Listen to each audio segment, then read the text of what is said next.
"You'll be more comfortable here, Mom," my son Ryan said as he carried my last suitcase through the glass doors of the nursing home. But the look he exchanged with his wife Lauren told a different story. I stood quietly in the lobby, my hand resting on the handle of my purse, taking in the faded wallpaper, the worn carpet, and the faint smell of disinfectant that seemed to cling to every corner of the building. Just 3 weeks earlier, Ryan had been talking about family, support, and making sure I was cared for. Now, at 72 years old, I was watching my entire life fit into 2 suitcases while my own children acted as though they were doing me a favor. The receptionist handed me a clipboard and smiled politely. I smiled back. I had learned long ago that dignity often survives in silence. Lauren stepped closer and adjusted the strap on her designer handbag. "This place has excellent reviews," she said. "And it's affordable." Affordable. The word lingered in my mind. Not comfortable. Not welcoming. Affordable. I glanced toward the parking lot where their luxury SUV sat gleaming in the afternoon sun. Ryan had purchased it less than 6 months ago. Before that, there had been a kitchen renovation. Before that, a vacation home rental on the Florida coast. Their lives seemed to grow more expensive every year. Yet somehow, when it came to me, affordability suddenly mattered. "You'll settle in quickly," Ryan said. He avoided looking directly at me. That bothered me more than anything. When children stop meeting their mother's eyes, they are usually hiding something. We rode the elevator to the second floor. The hallway stretched ahead in both directions, lined with identical doors. A television played somewhere in the distance. A nurse pushed a medication cart past us and offered a friendly greeting. I thanked her. She seemed kinder than anyone else I had spoken to all day. My room was smaller than I expected. A narrow bed stood beside a single window overlooking the parking lot. A dresser occupied one wall. There was enough space for a chair and little else. Lauren looked around and nodded as though inspecting a hotel room she had booked online. "This should work," she said. Work. Another interesting choice of words. Not home. Not pleasant. Just sufficient. Ryan placed my suitcase beside the bed. "The house will be easier to manage once you're settled here," he said casually. The moment the sentence left his mouth, everything became clear. Not once during the entire conversation had he mentioned what would make my life easier. He had only mentioned what would make theirs easier. The house, the property taxes, the maintenance, the paperwork, the estate. Piece by piece, the puzzle I had been ignoring finally assembled itself. They weren't moving me for my benefit. They were moving me out of the way. Lauren's smile tightened when she realized I had gone silent. "We'll visit soon," she said. I nodded. Of course. She seemed relieved by my calmness. Most people mistake silence for weakness. That misunderstanding has always been useful. A few minutes later, they hugged me goodbye. Ryan's embrace felt rushed. Lauren's felt practiced. Then they left. I stood by the window and watched them cross the parking lot together. Before they reached the SUV, Lauren laughed about something. Ryan laughed too. Neither of them looked back. Not once. I remained there until their vehicle disappeared onto the road beyond the property. Then I sat down slowly in the chair beside the window. The room was quiet. Very quiet. I folded my hands in my lap and allowed myself a small smile. 6 months earlier, after noticing far too much interest in my finances, I had met with attorney Thomas Bennett. Together, we had made certain arrangements. Arrangements Ryan and Lauren knew nothing about. They believed they had moved a lonely old woman into a cheap nursing home. What they didn't know was that the $5 million they expected to inherit no longer belonged where they thought it did. The first night felt longer than any night I could remember. I sat beside the window as darkness settled over the parking lot, watching headlights come and go beyond the glass. Every vehicle belonged to someone visiting a parent, a grandparent, or a spouse. By 8 o'clock, the lot was nearly empty. I found myself wondering whether Ryan had made it home yet. Not because I expected a call. That expectation had faded long ago. I simply wanted to know how quickly he had moved on from the inconvenience of dropping me off. The next morning, I woke before sunrise. Old habits are difficult to break. For 40 years, I had started my day before 6. I made coffee, prepared breakfast, balanced budgets, and planned schedules. Even after my husband passed away, I kept those routines. They gave structure to days that might otherwise have felt empty. Here, however, someone else controlled the schedule. Breakfast was served at 7. Medication rounds followed. Activities were posted on a bulletin board near the dining room. Everything was organized, predictable, and strangely impersonal. I carried my tray to a small table near the window. Across from me sat an elderly man reading a newspaper. Beside him was a woman knitting a blue scarf. Neither spoke much. There was a quiet understanding among many of the residents. Most of us had learned that loneliness often arrives wearing the face of family. As the days passed, I began noticing things. One woman waited every Friday for a daughter who rarely appeared. Another resident kept photographs beside his bed and talked about grandchildren he had not seen in 3 years. Their stories were different, but the disappointment sounded familiar. One afternoon, while sitting in the courtyard, I received a call from Ryan. The conversation lasted less than 4 minutes. He asked whether I was settling in. He asked whether the staff was treating me well. Then, almost casually, he asked if I remembered where certain financial documents were stored. I looked across the courtyard at a row of flowers swaying in the breeze and smiled to myself. There it was. Not concern, not affection, paperwork. I answered calmly and told him I could not remember. The silence on the other end lasted just a second too long. After we hung up, I sat there thinking about the years leading up to this moment. The signs had not appeared overnight. Looking back, they seemed obvious. Lauren always asked unusual questions whenever family finances came up. Ryan became interested in property values after showing little interest. For decades, they wanted copies of records. They offered to help organize accounts I had managed perfectly well on my own. At first, I dismissed it as concern. Then I noticed how often their concern involved numbers. 6 months earlier, that realization had pushed me into Thomas Bennett's office. I still remembered his expression as he reviewed everything. He had listened carefully, asked thoughtful questions, and never once treated me like an old woman who could not understand her own affairs. Together, we created a structure designed to protect what I had spent a lifetime building. Not because I distrusted my children entirely, at least not then. I simply believed preparation was wiser than regret. Sitting in that courtyard, I realized how grateful I was for that decision. Somewhere beyond those walls, Ryan and Lauren were probably making plans. They believed the future belonged to them already. What they did not understand was that the future had changed months before they ever drove me to that nursing home. 3 days later, the memory of my meeting with Thomas Bennett returned with unusual clarity. I was sitting alone in the nursing home's library when I found myself replaying every detail. At the time, I had not considered it a dramatic moment. It felt more like routine maintenance, the same way someone replaces a roof before a storm arrives. The office was located on the 3rd floor of a brick building downtown. Nothing flashy, nothing designed to impress. That was one reason I trusted him. Thomas spent nearly 2 hours reviewing my records. He examined property documents, investment accounts, insurance policies, and tax filings accumulated over decades. When he finally set down his pen, he asked a question no one else had asked. He did not ask how much money I had. He asked why I suddenly felt the need to protect it. I remember looking out his office window before answering. At that point, I still wanted to believe I was overreacting. Ryan was my son. I had raised him. I knew his strengths, his flaws, and every scraped knee he brought home as a child. Yet something had changed after Lauren entered the picture. Not immediately. The shift happened slowly, almost invisibly. Family dinners became discussions about assets. Casual conversations drifted toward property values. Holidays included questions about future plans for my estate.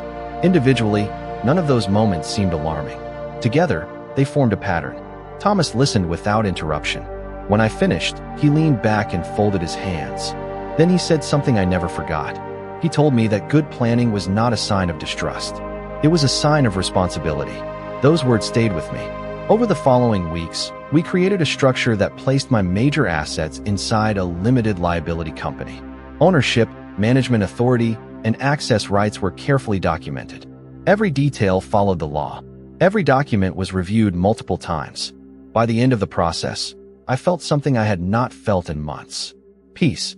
Not because I expected conflict, because I no longer feared it. Back in the nursing home library, I closed the book resting on my lap and glanced around the room. Several residents were reading quietly. Others stared out the windows. A television played softly in the corner. Life continued at its usual pace. Yet somewhere beyond those walls, events were unfolding exactly as Thomas predicted. The next indication arrived that evening. My phone rang shortly after dinner. Lauren's name appeared on the screen. That alone was unusual. She rarely called unless she wanted something. Her voice sounded pleasant enough at first. She asked about my health. She asked whether I needed anything. Then, after several minutes, the conversation drifted toward financial matters. She wondered whether I still had copies of certain account statements. She mentioned organizing paperwork. She suggested simplifying things for the future. I answered politely. I revealed nothing. The more questions she asked, the more confident I became that my instincts had been correct all along. After we ended the call, I placed the phone on the bedside table and sat quietly for a moment. Outside my window, the parking lot lights cast long shadows across the pavement. Somewhere in the darkness, a car door closed. A nurse walked past my room. Everything appeared ordinary, yet beneath the surface, two very different plans were moving forward. Ryan and Lauren believed they were approaching a destination. What they did not realize was that the road they were following no longer led where they thought it did. The following week settled into a rhythm that felt strangely peaceful. Every morning, I walked 3 laps around the courtyard before breakfast. The distance was not long, perhaps a few hundred feet, but it gave me time to think. I noticed small things. The way sunlight reflected off the windows. The way certain residents always chose the same benches. The way the staff greeted people by name. Life inside the nursing home was simpler than my old life. Yet simplicity has a way of revealing truths that busyness can hide. One Thursday afternoon, I received another call from Ryan. His tone was cheerful, almost overly cheerful. He asked about my health, the weather, and whether I was making friends. Then he mentioned that he and Lauren had been discussing the future of the house. I listened quietly. The future, another interesting word. He spoke as though the decisions had already been made. He talked about maintenance costs, property taxes, market conditions. He sounded less like a son and more like someone presenting a business proposal. When I asked whether there was any urgent reason for the conversation, he hesitated, only briefly. Then he said they were simply trying to help manage things efficiently. Efficiently. That word joined the growing collection of carefully chosen language I had been hearing for months. After the call ended, I sat in the common room watching rain tap gently against the windows. Across from me, an elderly woman named Dorothy worked on a puzzle. She had lived there for almost 3 years. Earlier that week, she told me something I could not stop thinking about. She said disappointment rarely arrives all at once. It arrives one compromise at a time. Looking back, I realized how true that was. The first compromise had been allowing Ryan to review financial documents. The second had been accepting repeated conversations about estate planning.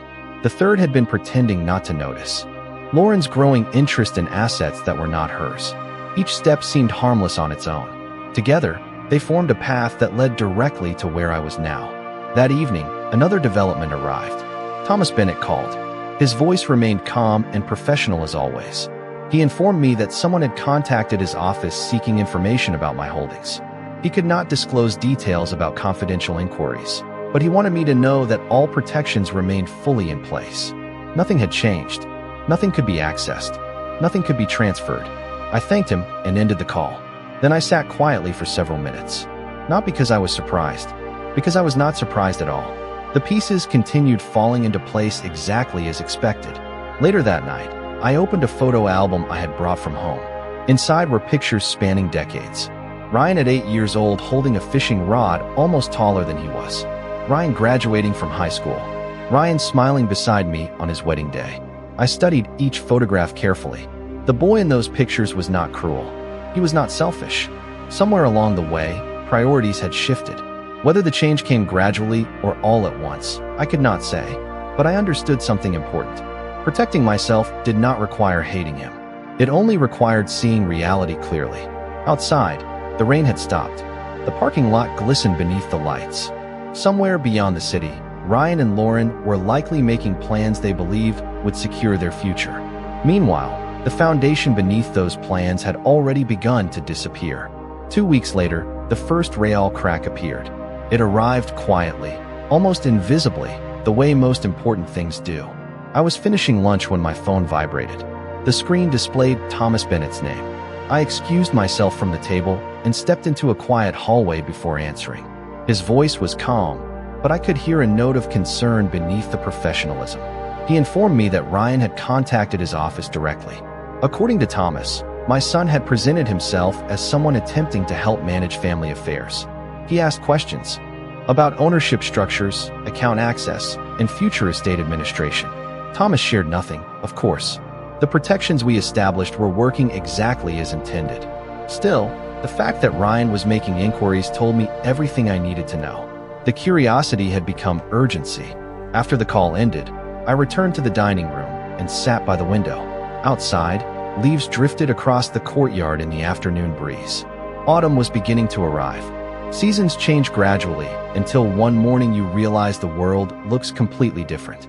Families can change the same way. That evening, Ryan called. His tone sounded strained. Not angry. Not yet. Just frustrated. He mentioned difficulties with paperwork. He mentioned delays. He mentioned that certain records were harder to locate than expected. I listened carefully. Then he asked whether I remembered signing any documents related to business entities. There it was. The question he truly wanted answered.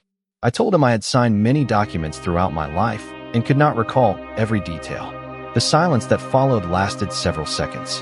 When he finally spoke again, the warmth had disappeared from his voice.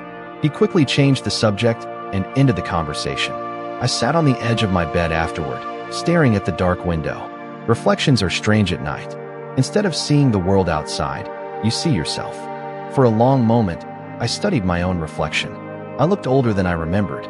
My hair carried more silver than gold now. Fine lines framed my eyes. Yet I also saw something else. Clarity. Months earlier, uncertainty had weighed heavily on me. I questioned my instincts. I wondered whether I was imagining problems that did not exist. Those doubts were gone. The next morning brought another surprise. Lauren called before breakfast. She skipped the usual pleasantries. No questions about my health. No questions about life inside the nursing home. She went directly to finances. She asked whether I had recently changed anything involving ownership records. Her voice remained polite, but beneath the politeness, I sensed impatience. I answered carefully. I told her that. Responsible adults review their affairs from time to time. Nothing more. She seemed dissatisfied with that response. Before ending the call, she reminded me that family should trust family. After she hung up, I sat quietly for several minutes thinking about that statement. Trust is an interesting word. Genuine trust does not demand access. It does not pressure. It does not interrogate. Genuine trust exists without conditions. Later that afternoon, I walked through the courtyard beneath a sky painted with shades of orange and gold. Around me, residents chatted on benches or enjoyed the cool air. Everything felt peaceful. Yet somewhere across town, Ryan and Lauren were discovering that the future they expected was becoming increasingly difficult to reach. They still believed the obstacle was paperwork. They still believed persistence would solve the problem. What they had not yet realized was that they were no longer standing outside a locked door. They were standing in front of a wall. By the middle of October, the calls became more frequent. Not longer, just more frequent. Ryan called twice in 1 week. Lauren called 3 times. Each conversation followed the same pattern. They began with concern and ended with questions. Questions about documents. Questions about ownership. Questions about plans for the future. One afternoon, while sitting on a bench in the courtyard, I received a call from Ryan that felt different from the others. He sounded tired. The confidence that usually filled his voice had weakened. After a few minutes of small talk, he mentioned that expenses had increased recently. Property costs, vehicle payments, household bills. He laughed lightly as he said it, but I could hear the pressure underneath. For the first time, I began to understand what was happening on their side of the situation. They were not simply planning for the future anymore. They were counting on it. That evening, I thought about all the purchases I had noticed over the previous few years. The expensive vacations, the luxury vehicle, the home upgrades, the private school tuition they discussed for their children. None of those choices were wrong by themselves. People are free to spend their money however they wish. The problem appears when people begin spending money they do not actually have. A few days later, Thomas Bennett called with another update. His office had received additional inquiries. The requests remained polite and professional, but they were becoming increasingly persistent. Thomas reassured me that every protection remained intact. Nothing had changed. Nothing could be accessed without proper authority. His confidence gave me comfort. Still, after hanging up, I found myself staring out the window for a long time. Human nature rarely changes. When expectations grow, disappointment often grows with them. The following weekend, Ryan and Lauren finally visited in person. Their arrival surprised me. They had not visited since dropping me off. When they entered the common room, both appeared unusually attentive. Lauren carried a small gift bag containing cookies. Ryan brought flowers. The gestures were thoughtful, yet something felt rehearsed.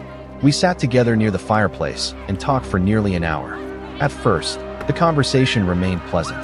Then Lauren casually mentioned the housing market. Ryan mentioned property values. A few minutes later, the discussion drifted toward long-term planning. I listened quietly. The pattern had become so familiar that I could almost predict each sentence before it arrived. Finally, Ryan asked whether I had considered simplifying my financial arrangements. The question hung in the air between us. I looked at my son carefully. He was no longer the young boy from the photographs in my album.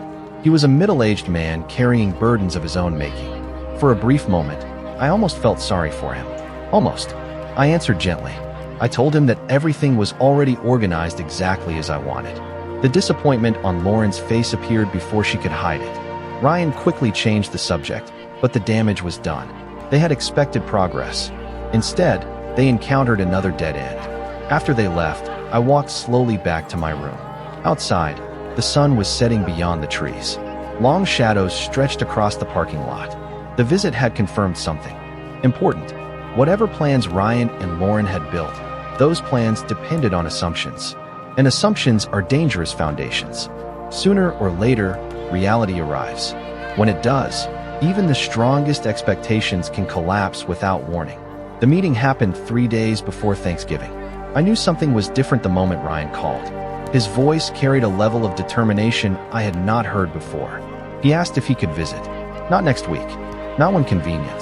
That day, I agreed without hesitation. By early afternoon, he and Lauren arrived at the nursing home. They were dressed more formally than usual. Ryan wore a navy blazer. Lauren carried a leather portfolio tucked beneath her arm. As we exchanged greetings, I noticed neither of them seemed interested in small talk. Whatever reason had brought them here, it was important. We settled into a private sitting room near the front of the building. Sunlight filtered through tall windows overlooking the parking lot. For several minutes, the conversation remained polite. Then Lauren opened the portfolio. Several documents appeared. Ryan slid them across the table toward me. I glanced down without touching them. The top page contained legal language, ownership language, authorization language, signatures. I slowly looked back up at my son. He cleared his throat before speaking. He explained that managing affairs would become easier if certain responsibilities were consolidated. He spoke carefully, choosing each word with obvious preparation. Lauren added that they were only trying to help. She said families should work together. She said planning ahead prevented future complications. I listened without interrupting. When they finished, the room became quiet. Outside, a maintenance worker pushed a cart across the parking lot. Somewhere down the hallway, a telephone rang. Small, ordinary sounds filled the silence. Finally, I asked a simple question. Why now? Ryan looked surprised. Perhaps he expected resistance. Perhaps he expected immediate agreement. What he did not expect was a question. He exchanged a glance with Lauren before answering. He spoke about efficiency again. Organization. Preparation. The same familiar words. Different conversation. Same message. I nodded slowly. Then I told him I would not be signing anything. The change in the room was immediate. Not dramatic. Not explosive. Just unmistakable. Lauren's posture stiffened. Ryan's expression tightened.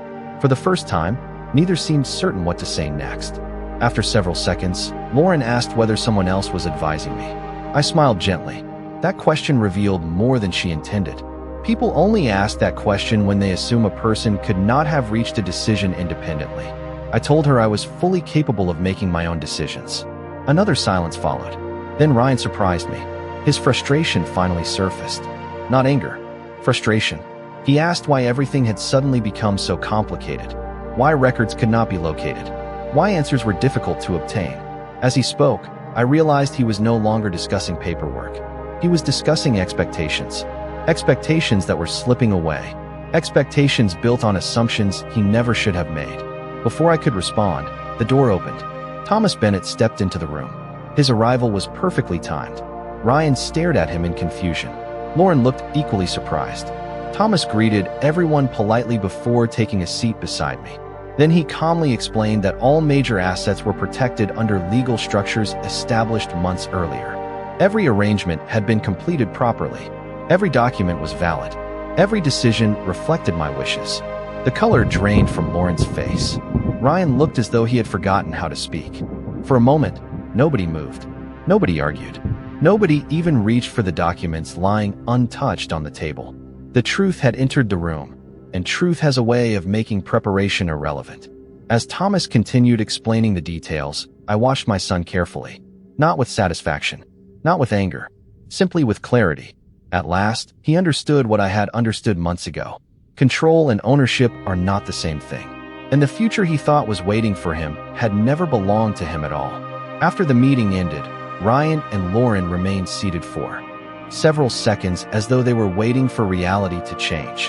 Thomas gathered his documents calmly and placed them back inside his briefcase. No dramatic announcement followed. No argument erupted. The truth did not need help. It was already doing its work. Ryan finally looked at me. For the first time in months, there was no strategy in his eyes. No rehearsed explanation.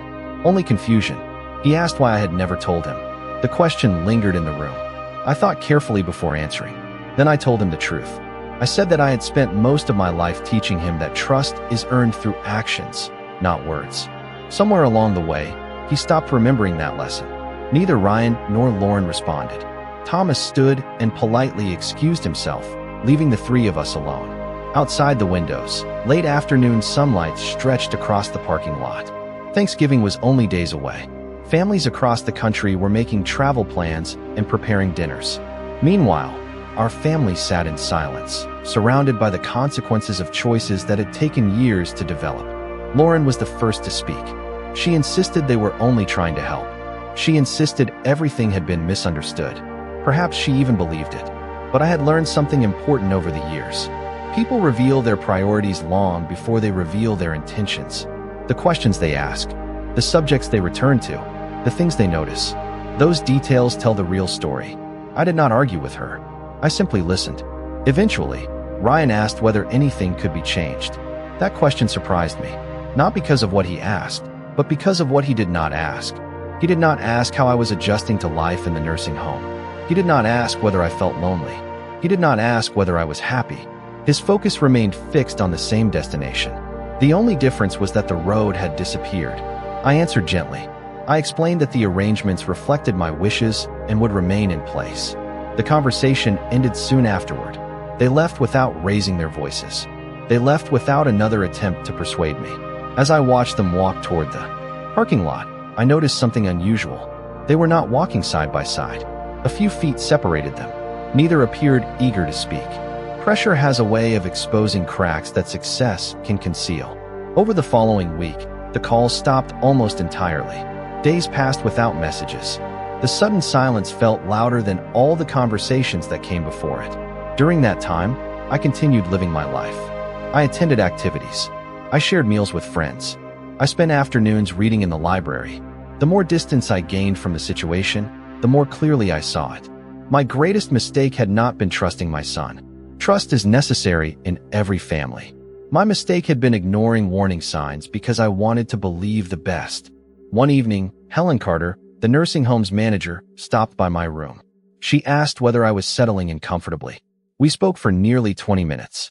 Before leaving, she said something simple that stayed with me. She said that many residents arrive believing they have lost everything. Then they slowly discover they still possess the one thing that matters most: the ability to choose what happens next. After she left, I sat by the window looking out at the lights beyond the property. For months, Ryan and Lauren had focused on what they hoped to gain. Meanwhile, they had overlooked something far more important.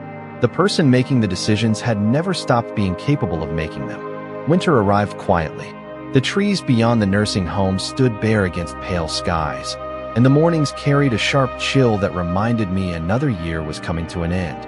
A month had passed since the meeting with Ryan and Lauren. During that time, communication remained limited.